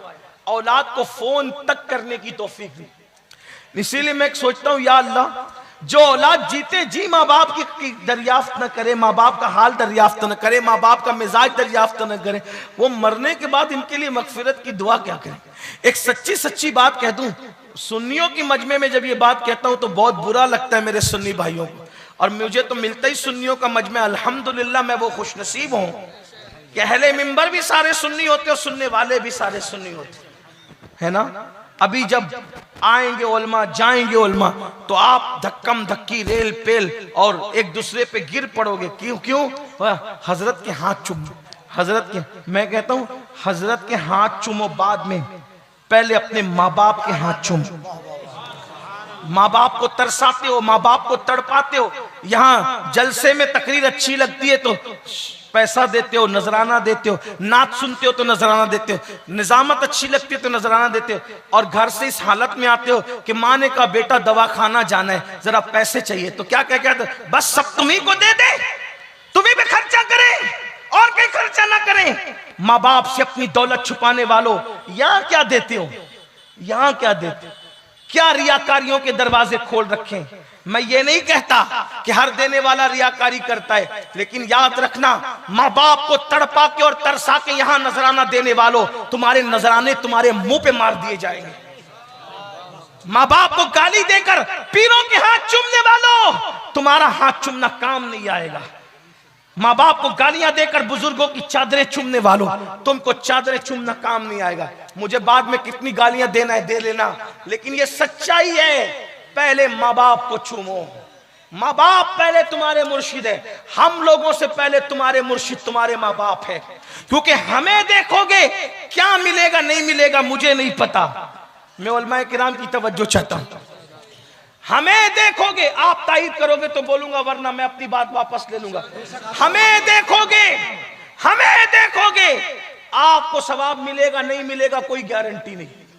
वजह अल्लाह के रसूल ने, आलिम को देखना इबादत है, तो जरूरी है कि अमीनुल कादरी को लोग अल्लामा कह रहे हैं, कफील भाई अल्लामा कह रहे हैं, तो अल्लाह भी उसको आलिम में शुमार कर ले। कोई जरूरी है, कोई जरूरी है।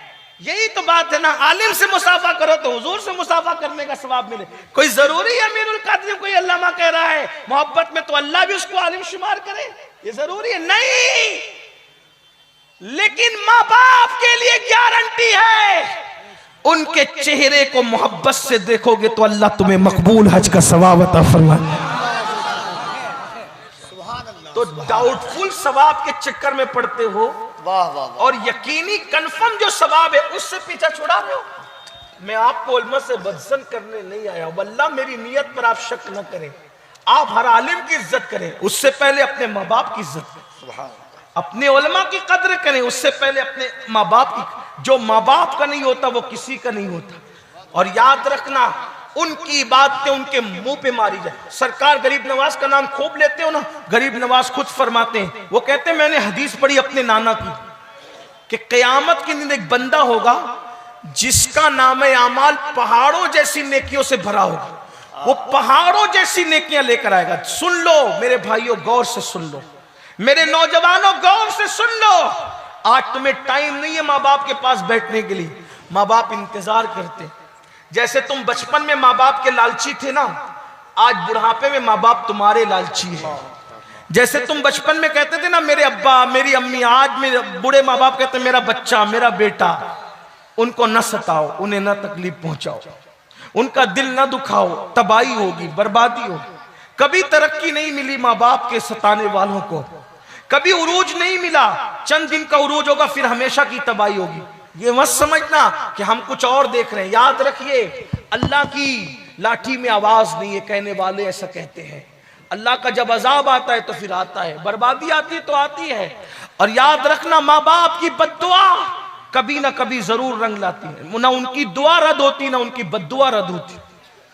उनके लिए टाइम नहीं। कुछ गालियां दे रहे हैं, घर से निकाल दिया है, किसी ने बहन के यहाँ पहुंचा दिया, किसी ने यहाँ पहुंचा दिया, किसी ने वहां पहुंचा दिया। किसी के माँ बाप मस्जिद के जीने पे बैठ के भीख मांग रहे हैं। ये माँ बाप का हाल है, ये हाल है। अल्लाह अकबर, क्या जवाब दोगे अल्लाह की बारगाह। सरकार गरीब नवाज फरमाते हैं पहाड़ों जैसी नेकियां लेकर के एक शख्स आएगा, हदीस पाक है, और उसकी नेकियां जब मीजान पे तौली जाएगी तो मीजान भर जाएगा। वो अपनी नेकियां देख के खुश होगा, अनकरीब मैं जन्नत में जाऊंगा, अनकरीब। ऐसे में कागज का एक छोटा सा टुकड़ा उसके गुनाह के पल्ले में गिरेगा। जैसे गुनाह के पल्ले में गिरेगा तो उसके गुनाह का पल्ला भारी हो जाएगा। हुक्म होगा इसको मुंह के बल घसीटते हुए जहन्नम में ले जाओ। पहाड़ों जैसी नेकियां लाने वाला। मेरे भाइयों अपने पास तो नेकी है भी नहीं।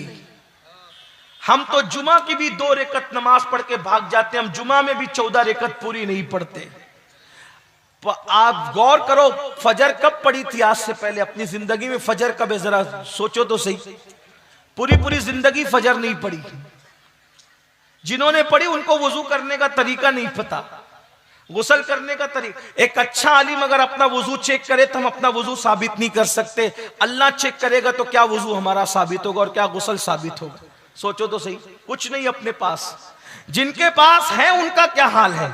फरमाया पहाड़ों जैसी नेकियां लेकर आएगा, मीजान भर देगा, लेकिन सिर्फ एक कागज का छोटा सा टुकड़ा गुनाह के पल्ले में गिरेगा तो गुनाह का पल्ला भारी होगा। हुक्म होगा इसको मुंह के बल घसीटते हुए जहन्नम में लेकर जाओ। वो कहेगा अल्लाह मेरा गुनाह क्या था? ये कागज के छोटे से टुकड़े में लिखा क्या था जिसने मेरी सारी जिंदगी की नेकी को हल्का कर दिया? तो उस वक्त तो फरमाया जाएगा बंदे तूने सिर्फ एक मर्तबा ऊंची आवाज से अपनी मां से या अपनी बाप से बात की थी, चिल्लाकर अपनी मां से या अपने बाप से बात की थी। वो चिल्लाने का एक गुनाह लिखा हुआ था जिसने सारी जिंदगी की नेकी को हल्का कर दिया। मां बाप से चिल्ला के बात करो तो ये मसलक आला हजरत का नारा खूब लगाते हो। कभी सीखा भी मसलक क्या है? मसलक आला हजरत का मतलब आला हजरत का रास्ता। आला हजरत क्या फरमाते हैं? आला हजरत ने सिर्फ मुस्तफा जान रहमत पे लाखों सलाम ही नहीं लिखा। आला हजरत ने काबे के बदरुद्दुजा तुम पे करोड़ों दुरूद सिर्फ नहीं लिखा। आला हजरत ने सिर्फ अल अम्न वल उला नहीं लिखा। आला हजरत ने सिर्फ अज़ुब्दतुज़ ज़किया नहीं लिखा। आला हजरत ने सिर्फ मुनीरुल ऐन नहीं लिखा, बल्कि आला हजरत ने ये भी लिखा, वो सब लिखा, सच लिखा, लेकिन ये भी लिखा जब अपने माँ बाप से बात करो। मसलक आला हजरत में माँ बाप से बात करने का तरीका क्या है? कभी सोचा? टोपियों के कलर में मसलक नहीं है, सिर्फ नारों में मसलक नहीं है। मसलक इमाम अहमद रजा की किताबों में बयान किया हुआ है। देखो क्या फरमाते हैं। फरमाते हैं कि जब अपने मां बाप से बात करो डायरेक्ट मत करो, पहले उनसे इजाजत लो। ये हमारे मसलक आला हजरत में मां बाप का अदब है, और वो घर से नहीं है, सौदागिरान से गढ़ के नहीं, हदीसों की रोशनी में लिखा। पहले मां बाप से इजाजत मांगो। हम आपसे बात कर सकते हैं, अगर वो इजाजत दें फिर बात करना। वो भी कैसे बात करना? जैसे कोई गुलाम अपने आका से बात करता है ऐसे बात करना, उनके सामने कंधे नहीं उचकाना, ये माँ बाप के आदाब हैं। कभी हमने ऐसी बात की, बड़ी माजरत के साथ माफी चाहते हुए, यार तुम्हारे दुनियादार तो दुनियादार है, तुम्हारे दीनदार भी मसलक के आला हज़रत के मुताबिक अपने माँ बाप से बात नहीं करते होंगे, हैं? क्या लगा रखा है? हमने अपने मसलक को नहीं पहचाना, हमने पढ़ा नहीं अपने मसलक को, हम अपनी तबीयत की बकरियां हकालते रहे, हम अपनी तबीयत के नारे लगाते रहे। कभी सोचा, कभी गौर किया, माँ बाप क्या थे? इमाम अहमद रजा को उनकी अम्मी ने कह दिया मदीने नहीं जाना, हज के सफर पे नहीं जाना, नहीं गए, नहीं गए। सफर हज क्या होता है? अम्मी से इजाजत ली, मां ने कहा हज को नहीं जाना, नहीं गए। पता है, तड़प हुई तो फिर मां के पास गए, मां जाना चाहता हूं, इजाजत दे। जब तक मां ने इजाजत नहीं दी, इमाम अहमद रजा सैयदी आला हजरत सफर हज को रवाना नहीं हुए। और आज माँ बाप कहते हैं, हाथ जोड़ के बेटियों से माँ बाप कहते हैं, और तू वहां निकाह ना कर, तो बेटी मुंह चला करके कहती है तुमने उसके साथ रहना है कि मैंने रहना है? सोचो, गौर करो। ऐसे लोग कभी खुशियां नहीं पा सकते, ऐसे लोग की जिंदगियों में कभी खुशियों की बहारें नहीं आ सकती। लड़के माँ बाप से कहते हैं तुमने रहना है कि हमने रहना है? तुम्हारा दौर गया, हमारा दौर आया। याद रखना, जिस शादी में माँ बाप के आंसू निकले और उनका दिल टूटे, ऐसी शादी कभी शादी खाना आबादी नहीं हो सकती, वो शादी खाना बर्बादी होगी। आपके माँ बाप को छोड़ के जब इबादत का सिला नहीं मिलता, तो माँ बाप को छोड़ के शादी की खुशियां कैसे मिल सकती? नादानी ना करो, ये सब तुम्हें कौन सिखाएगा? ये दीन सिखाएगा। सीरियल में ये नहीं सीखोगे, फिल्मों में ये नहीं सीखोगे, ये सीखोगे तो दीन में सीखोगे, ये सीखोगे तो शरीयत में सीखोगे। आइए, माँ बाप की बात आई तो मैं एक बात आपको बताऊं, आपको अंदाजा होगा माँ बाप की अहमियत क्या है, माँ बाप की दुआ की बरकत क्या है, माँ बाप की दुआ की अजमत क्या है। अल्लाह अकबर, माँ बाप की दुआ कहां तक पहुंचाती है? इनसे दुआ लो, इनसे। और एक बात आपको यह भी बता दूं, एक है दुआ करवाना, एक है दुआ करवाना और एक है दुआ लेना। दुआ करवाना और दुआ लेना, क्या फर्क है दोनों में? दुआ करवाना मतलब मैंने कहा दुआ कर दे, कर दी, ये दुआ, इसकी कोई गारंटी नहीं होती कबूल होगी कि नहीं होगी। एक होता है दुआ लेना, यानी दुआ की गुजारिश आपने नहीं की, लेकिन ऐसा काम कर दिया कि उनके दिल से निकल गई अल्लाह इसको नवाज दे, ये दुआ लेना हो। दुआ करवाने वाले बहुत लोग हैं, दुआ लेने वाले कम है। और असल चीज जो है वो दुआ लेना है। जिसको जो नेमत मिली दुआ लेने से मिली। दुआ लेने वाले खिदमत को, माँ बाप के पैर दबाए, बुजुर्गों के पैर दबाए, जूतियां सीधी की, पानी पिलाया, खिदमत की, दुआ निकलती है, दिल से निकलती है, वो जाके सीधा बाबे इजाबत इलाही पे दस्तक देती है। तो आइए, माँ बाप की दुआ, हर एक की निकली हुई दुआ की तासीर है, लेकिन माँ बाप की दुआ की तासीर कुछ अलग ही है।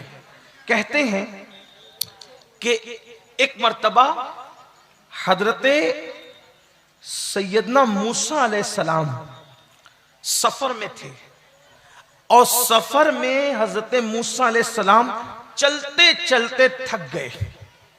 बतकाज़े बशरियत हजरत मूसा कलीम चलते चलते थक गए। अर्ज की, मौला मैं थक गया हूं, मेरे लिए कोई सवारी का इंतजाम हो जाए। तो अल्लाह ने नबूवत से किसी की अजमत का इजहार करना चाहा, तो इरशाद हुआ कि मूसा, आगे हमारा एक बंदा है, ये बात आप उससे कहें, उससे कह दें, आपका काम हो जाएगा। हजरत मूसा गए तो आगे एक इंसान मिला, एक बंदा मिला। जब वो बंदा मिला तो हजरत मूसा कलीम ने उससे कहा, मैं थक गया हूं और मुझे सवारी की जरूरत है।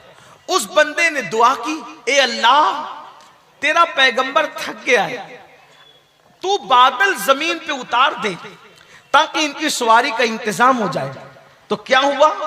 बादल जमीन पे आया। उसने हजरत मूसा से अर्ज किया, ए अल्लाह के कलीम, इस पर सवार हो जाए, आप जहां चाहेंगे ये बादल आपको वहां पहुंचा देगा। हजरत मूसा सवार तो हो गए। सवार होने के बाद आपने अल्लाह से अर्ज की, मौला ये बंदा एक आम सा बंदा दिखता है, लेकिन इसकी दुआ में इतना असर है कि इसने बादल को जमीन पे बुलाया तो बादल जमीन पे आ गया। इरशाद होता है, मूसा अगर ये आसमान को भी जमीन पे बुलाए तो हम आसमान को भी जमीन पे उतार दें। का मौला इसकी इतनी सुनी क्यों जाती है? तो इरशाद होता है, इसमें कोई खास बात नहीं है, बस बात इतनी है कि ये अपनी माँ का बड़ा फर्मा बरदार और वफादार था। माँ की इतनी खिदमत की, इतनी खिदमत की, इतनी खिदमत की कि इसकी माँ इससे राजी हो गई और मरते मरते इसकी माँ ने दुआ की, ए अल्लाह मेरे बेटे ने मेरी खिदमत का गोया हक अदा किया, मैं दुआ करती हूँ ये तुझसे जो दुआ करे तू इसकी हर दुआ को कबूल कर लेना। ये इसकी माँ की दुआ की बरकत है, ये जो मांगता है हम उसको अता कर देते। ये माँ की दुआ की बरकत, बाप की दुआ की बरकत। तो दुआएं लीजिए। तो कितने हो गए? 3 बड़े गुनाह। शिर्क हुआ, नमाज का तर्क करना हुआ, माँ बाप की नाफरमानी। चौथा बड़ा गुनाह, अल्लाह के रसूल अलैहिस्सलाम फरमाते हैं, जो शराब पिए, जो शराब का आदी हो जाए, अल्लाह ने उस पर जन्नत की खुशबू भी हराम कर दी। जो शख्स शराब का आदी हो जाए, नशे का आदी हो जाए, ये कबीरा गुनाहों में से है, अल्लाह ने उस पर जन्नत की खुशबू भी हराम कर दी। आजकल नशा बढ़ता जा रहा है और खास तौर पर इस्लाम के दुश्मन लोग, दुश्मनान इस्लाम, मुस्लिम मोहल्लों में, मुस्लिम इलाकों में, मुस्लिम बस्तियों में नशे को प्रमोट कर रहे हैं ताकि किसी तरह मुस्लिम जवान नशे के आदी हों, क्योंकि वो जानते हैं कि मुसलमान जवानों के पास अल्लाह ने इतनी सलाहियत दी है, अल्लाह ने उनको इतना टैलेंट अता किया है कि ये पढ़ेंगे तो इनके मुकाबले में कोई पढ़ नहीं सकता, ये तिजारत करेंगे तो इनके मुकाबले में कोई तिजारत नहीं कर सकता, ये सियासत में आएंगे तो इनके मुकाबले में सियासत में कोई टिक नहीं सकता। ये बात है मुसलमानों। इसलिए आज हमारे जवानों को नशे का आदी बनाया जाता है। कहीं पर गोलियां बेची जा रही है, कहीं गांजा बेचा जा रहा है, कहीं चरस बेचा जा रहा है, कहीं शराब बेचा जा रहा है, कहीं एमडी का नशा हो रहा है, कहीं पर माज़अल्लाह हेरोइन का नशा हो रहा है। और ये बाज़ाब्ता तौर पर ऐसे जर खरीद गुलाम हमारे नौजवानों के दरमियान भेजे जाते हैं मंसूबा बंद तरीके से। कोई जवान अगर बाअखलाक हो, बाकिरदार हो, खूबसूरत हो, जिससे तरक्की का अंदेशा हो कि ये तरक्की करेगा, ये आगे बढ़ेगा, ये पढ़ेगा आगे बढ़ेगा, तिजारत करेगा आगे बढ़ेगा, इस तरह के मामलात जिनके साथ होते हैं उनको नशे का आदी बनाया जाता है, नाकारा बनाया जाता है। आज हालात ये हैं कि फैशन के नाम पर फिल्में दिखाकर, सीरियल दिखाकर, आर्ट के नाम पर, इसके नाम पे, उसके नाम पे हमारे जवानों को आज नशे का आदी बनाया जा रहा है। कल तक वो जवान जो बहुत तरक्की की उमंगे रखता था, जब 2 पैसा आ गया नशे का आदी बन गया, तब कर्ज में डूबा जा रहा है, सूद में डूबा जा रहा है, तरह तरह के जो है वो बोझ तले डूबा जा रहा है। मेरी कौम के जवानों, आप नशे के लिए नहीं थे, हमारे मजहब में नशे की इजाजत नहीं है। आप जानते हैं नशा क्या है? अल्लाह के रसूल सल्लल्लाहु अलैहि वसल्लम इरशाद फरमाते हैं, जो दुनिया में सिर्फ एक घूंट शराब का पिएगा और बगैर तौबा के मर गया, जब वो अपनी कब्र से कयामत के दिन उठेगा, या तो उसका चेहरा सूअर की तरह हो जाएगा या तो उसका चेहरा बंदर की तरह हो जाएगा। याद रखना। आप लोग कहते हैं, कुछ लोग कहते हैं नहीं नहीं मौलाना, मेरे दोस्तों ने मुझे माँ की कसम दी, बाप की कसम दी, बीवी की कसम दी, बच्चे की कसम दी। मैं कहता हूं मेरे भाई, अगर लोग तुझे कुरान की कसम दे के भी नशा कराएं तो तुझे नशा करने की जरूरत नहीं। अगर तुझे लोग अल्लाह की कसम देकर भी शराब पिलाएं तो तुझे शराब पीने की जरूरत नहीं। इसलिए कि हराम कामों में कोई कितनी बड़ी कसम दे दे, तुझे उसकी कसम नहीं मानना, उस तरफ न जाओ। याद रखना, जब तक मुसलमान नशे से दूर थे, मुसलमानों ये हिंदुस्तान पर 700 साल तक तुमने हुकूमत की, दुनिया में तुमने हुकूमत की। आज हमारे जवानों को दीन से हटाने के लिए नशे का इस्तेमाल किया जा रहा है, नशे का आदी बनाया जा रहा है। याद याद रखना, नशा पता नहीं तुम्हें कितना बर्बाद करेगा। नशा करने वाला कमाने के काबिल नहीं रहता, नशा करने वाला बीवी के काबिल नहीं रहता, नशा करने वाला जब वो माशरे में इज्जत के काबिल नहीं रहता, नशा करने वाला होश में नहीं रहता। याद रखना, बड़े बड़े करोड़पतियों को, अरबपतियों को जो है वो रोड पे आते देखा नशे की वजह से, उल्टी गिनती शुरू होती है। भाई आदमी जब नशे में रहेगा तो कमाएगा कैसे, आदमी जब नशे में रहेगा तो तरक्की करेगा कैसे। इसलिए याद रखो, आजकल ये भी कहा जाता है नहीं मौलाना अब नशे की आदी हो गए, नशा छूटता नहीं। मैं कहता हूं झूठ है, बिल्कुल झूठ है। किसने कहा नशा नहीं छूटता? अरे नादान, जब मां का दूध छोड़ने पे छूट सकता है तो फिर कौन सी चीज है जो नहीं छूट सकती? मां की दूध से बढ़कर के लजीज ग़िज़ा कौन है? जब इतनी लजीज चीज छोड़ी जा सकती है और छूटी जा सकती है तो वो शराब के कड़वे घूंट क्यों नहीं छूट सकते? इंजेक्शन क्यों नहीं छूट सकते? इंसान तू तय कर ले, मेरे भाई तू तय कर ले। और मैं अपने नौजवानों से भी कहता हूं, अगर कोई बंदा तौबा करके अच्छे रास्ते की तरफ आए, उसको ताने मत दो, उसको ढकेलो मत। याद रखना, कभी कभी ऐसा होता है कि सुधरने वाला सुधरना चाहता है लेकिन हमारा जालिम माशरा उसको सुधरने नहीं देता। मेरे आका सल्लल्लाहु अलैहि वसल्लम के दीवानों, अगर तुम नशा करोगे ना, हुजूर नाराज होंगे, हुजूर बेजार होंगे। अल्लाह के रसूल ने इरशाद फरमाया, जो नशा करता है अगर बीमार पड़े तो उसको देखने मत जाओ। अल्लाह के रसूल ने फरमाया, नशा करने वाला मर जाए, इबरत के लिए उसका जनाजा ना पड़े, ये फरमाया। हालांकि हम हनफी होने के एतबार से इससे बगावत नहीं करते कि कबीरा का कितना ही बड़ा मुर्तकिब होगा उसका जनाजा पढ़ा जाएगा, लेकिन अल्लाह के रसूल अलैहिस्सलाम ने जो है वो इबरत के लिए फरमाया कि जो नशा करते हैं उनको बेटियां ना दो, बीमार पड़े देखने मत जाओ, वो कर्ज मांगे उनको कर्ज मत दो, भूखे उनको खाना मत खिलाओ, मर जाए उनके जनाजे में मत जाओ, क्योंकि ताकि लोगों को इबरत हो। मुसलमानों, आज क्या हो गया है, तेजी से नशा बढ़ता जा रहा है। स्कूल पढ़ने वाले हमारे बच्चे नशे में डूब रहे, कॉलेज पढ़ने वाले बच्चे नशे में डूब रहे। नशे को क्या समझ रखा, ये फैशन नहीं है, ये अंदर से आपको खोखला करता है, आपके फेफड़े खराब होते हैं, कैंसर का मर्ज पैदा होता है, बड़ी बड़ी बीमारियां पैदा होती है। एक बात आपको बताऊं, बहुत खास बात दिमाग में रख लो। आप बताइए, खाना कितनी अच्छी चीज है, कितनी अच्छी चीज है खाना, खाने से कितना सब कुछ होता है। आप मुझे बताओ मेरे भाई, हमारा मजहब का निजाम यह है कि जो खाना इंसान की जिस्म की ग़िज़ा है, अल्लाह के रसूल अलैहिस्सलाम फरमाते हैं कि ज्यादा ना खाओ, ज्यादा ना खाओ, इसलिए कि ज्यादा खाओगे तो बीमार पड़ोगे।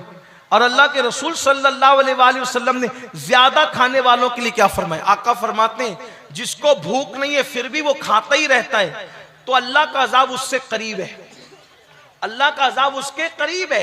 अब आप मुझे बताएं कि हमारे मजहब का मिजाज ये है, तब ज्यादा खाने से क्यों मना किया? ज्यादा खाने से इसलिए मना किया, ज्यादा खाएगा तो बीमार पड़ेगा। तो नादान, जो हलाल अच्छी ग़िज़ा अगर वो तुझे बीमार कर दे तो अल्लाह के रसूल उस खाने से तुझे मना कर रहे हैं। तो वो नशे की चीजें, वो शराब की चीजें जो तुझे कैंसर में मुब्तला कर दे, जो तुझे बीमारियों में मुब्तला कर दे, जो तुझे नामर्द बना दे, अब मेरे भाई बताओ उसकी तुझे कैसे इजाजत हो सकती है? और एक बात आपको बताऊं, अच्छी तरह याद रखना कि जब भी कोई इंजीनियर कोई मशीन बनाता है तो इंजीनियर अच्छी तरह से जानता है कि कौन सी चीज मशीन के लिए मुफीद और कौन सी चीज मुसीर है। ये बात है ना आपके सामने। जैसे मोबाइल में पानी डालोगे तो मोबाइल खराब हो जाएगा, पानी मोबाइल गिरेगा तो मोबाइल खराब हो जाएगा। तो क्या होता है, जिसने मोबाइल बनाया उसने साथ में ये भी लिखा किताब के अंदर कि मोबाइल पानी में गिरने से बचाना वरना मोबाइल खराब हो जाएगा। इसी तरह जिसने कार बनाई उसने ये भी साथ में लिख करके दिया इंजीनियर ने कि इसमें डीजल डालोगे तो चलेगी, पेट्रोल पे नहीं चलेगी, पेट्रोल डालोगे तो चलेगी, डीजल डालोगे तो खराब हो जाएगी, मिट्टी का तेल राकेल डालोगे तो इंजन भस्म हो जाएगा। ये सब उसने लिखा कि नहीं लिखा? किसने लिखा? इंजीनियर ने लिखा, अपनी किताब में लिखा। क्यों? मैं नहीं लिख सकता, ये नहीं नहीं लिख सकते, ये नहीं लिख सकते, क्योंकि मशीन बनाने वाला इंजीनियर ज्यादा जानता है कि मेरी बनाई हुई मशीन को क्या मुफीद है, क्या मुजीर है। किसी मजहब में इतनी तफसील नहीं मिलेगी जितनी मजहब इस्लाम में मिलेगी। क्यों? इसलिए कि जिसने इस्लाम भेजा उसी ने इंसान को बनाया, और बनाने वाला ज्यादा जानता है कि जिसको मैंने बनाया क्या मुफीद है, क्या मुजीर है। तो बनाने वाला कौन है? अल्लाह। और उसने बनाया तो फिर बनाने वाला अल्लाह इस्लाम भी बेचता है, कुरान भी बेचता है। तो जो हमारी सेहत के लिए मुफीद था वो हमारे लिए हलाल कर दिया, जो हमारे लिए मुजिर था वो हमारे लिए हराम कर दिया। अब मुझे हैरत इस बात पर है कि लोग मोबाइल को तो पानी से बचाते हैं, लेकिन अपने आप को नशे से क्यों नहीं बचाते? कितने नादान हो। अरे मोबाइल पानी में जाएगा तो वो मोबाइल खराब हो जाएगा, और तुम नशा करोगे तो तुम्हारे जिस्म की मशीन खराब हो जाएगी, जल्दी मरोगे, जल्दी बीमार पड़ोगे, तबाह हो जाओगे, बर्बाद हो जाओगे।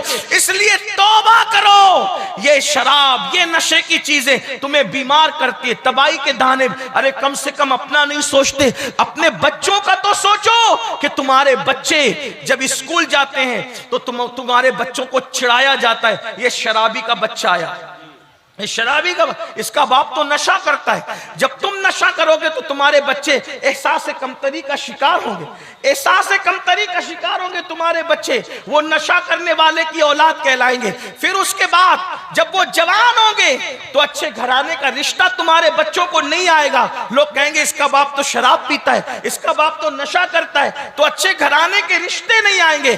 तुम्हारे चंद गलतियों की वजह से बचपना खराब हुआ, जवानी खराब हुई, अब आगे की जिंदगी भी उनकी तबाह और बर्बाद होगी। इसलिए कम से कम अपने बच्चों का ख्याल करो, कम से कम अपनी बीवी का ख्याल करो, कम से कम अपने बच्चों के मुस्तकबिल का ख्याल करो। मुसलमानों याद रखो, सब कुछ अपने शौक ही नहीं है, सब कुछ अपना ज़ौक ही नहीं है। अल्लाह की बारगाह में तौबा करो, बदलो, इनकलाब पैदा करो। अल्लाह पाक इरशाद फरमाता है, अगर तुम बड़े गुनाहों से बचोगे तो अल्लाह तुम्हारे दूसरे गुनाहों को यूं ही माफ कर देगा, कफारा बना देगा, और अल्लाह ताला तुम्हें जन्नत जिसे कहते हैं इज्जत की जगह तुम्हें दाखिल फरमाएगा। मेरे प्यारे आका सल्लल्लाहु अलैहि वसल्लम के प्यारे दीवानों, आइए एक गुनाह का जिक्र और सुन लें, फिर मैं अपनी गुफ्तगू समेट लेता हूं। पांचवा बड़ा गुनाह, झूठी कसम खाना। आजकल लोग कसम बहुत खाते, सच्ची कसम भी मत खाया करो। जब तक माल, जान और इज्जत पे बन ना आ जाए, एकदम आखिरी स्टेप ना आ जाए, उस वक्त तक के सच्ची कसम भी मत खाओ। जो सच्ची कसम भी बात बात पे खाएगा, सच्ची कसम, तो भी अल्लाह उसकी रोजी से बरकत उठा लेगा, सच्ची कसम खाने वालों से। अब बताओ जो झूठी कसम खाए, हदीस पाक है, अल्लामा इब्न हजर मक्की रहमतुल्लाह अलैह लिखते हैं कि जो झूठी कसम खाता है, अल्लाह फरमाता है मेरे नाम को कसम का निशाना मत बनाना। अगर तुम में से किसी ने मेरे नाम की झूठी कसम खाई तो मैं उस पर भी और उसकी 7 पुश्तों पे लानत करूंगा। आजकल सास बहू के झगड़े में कसम खाई जाती, मियां बीवी के झगड़े में कसम खाई जाती। कसम न खाओ। सरकार गौसे पाक फरमाते हैं नेक लोगों की 10 अलामत है, उसमें से एक अलामत यह भी है कि जो नेक होगा वो कभी कसम नहीं खाएगा। नेक लोग कसम खाने से बचते हैं। जब तक बिल्कुल मजबूरी ना हो उस वक्त तक कसम ना खाओ, और कसम भी खाओ तो फिर सच्ची खाओ, झूठी कसम ना खाओ। झूठी कसम का अंजाम बहुत बुरा है।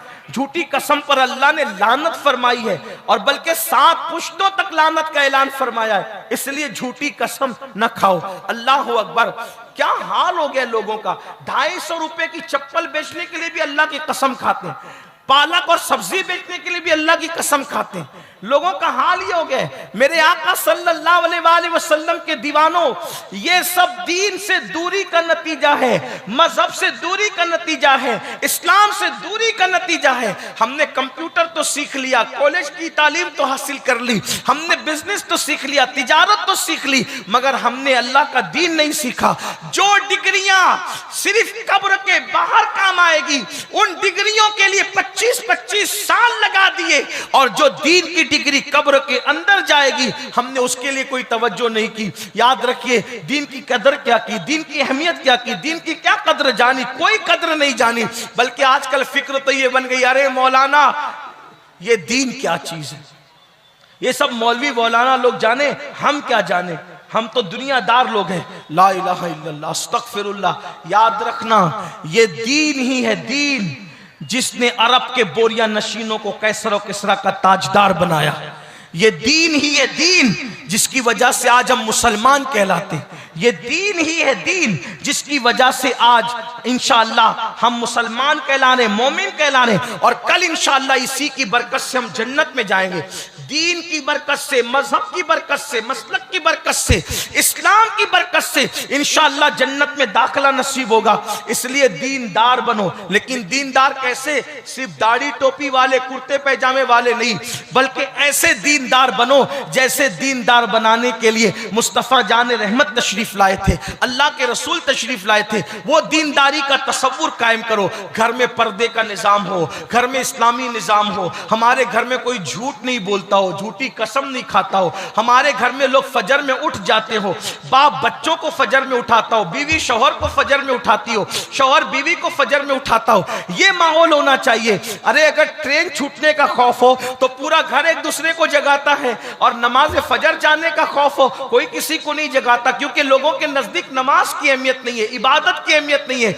अगर स्कूल जाना हो तो माँ सर्दी में भी बच्चों को जगाती है, कोचिंग जाना हो, ट्यूशन जाना हो तो माँ बाप बच्चे को मार मार के जगाते हैं। लेकिन मेरे भाइयों मेरी बहनों, एक दिन की ट्यूशन छूट जाएगी तो आपके बच्चे का उतना नुकसान नहीं होगा, लेकिन अगर फजर की नमाज छूट गई तो आपके बेटे का नाम जहन्नम के दरवाजे पे लिख दिया जाएगा, आपकी बेटी का नाम जहन्नम के दरवाजे पे लिख दिया जाएगा, आपका नाम जहन्नम के दरवाजे पे लिख दिया जाएगा। कितने अफसोस की बात है। कोचिंग की अहमियत होनी भी चाहिए, स्कूल की अहमियत होनी भी चाहिए, तालीम की अहमियत होनी भी चाहिए, लेकिन अल्लाह के रसूल फरमा रहे कि जिसने जानबूझ के नमाज छोड़ी उसका नाम जहन्नम के दरवाजे पे लिख दिया जाएगा। मेरे भाइयों, अल्लाह से डरो, अल्लाह रब्बुल इज्जत के कानून की तरफ तवज्जो करो, कुरान की तालीम की तरफ तवज्जो करो। आज से पहले अगर ये सब बड़े गुनाह हो चुके, आज अल्लाह की बारगाह में सच्चे दिल से तौबा कर लो।